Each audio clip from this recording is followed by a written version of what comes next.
All of you good morning అండి. ఈనాటి నేటి మాట, మూఢనమ్మకాలు లేని వారికి మృత్యు భయం ఉండదు. ఎమర్సన్. మనకు నీళ్ళలో పెంచుకునే మొక్కలు పర్టికులర్గా కొన్ని ఉంటాయి కదండి. వాటిలో మనీ ప్లాంట్ ఒకటి.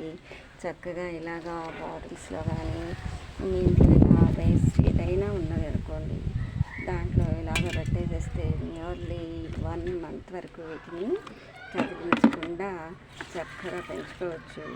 ఏ ప్లేస్ అయినా సరే ఈజీగా గ్రోత్ అవుతూ ఉంటుంది. సో ఇంట్రెస్ట్ ఉన్న వాళ్ళు మనీ ప్లాంట్ ఇలాగా సెట్ చేసుకోవచ్చు. చాలా ఈజీగా ఇంట్లోనే మనం దీన్ని ఉంచుకోవచ్చు. Thank you.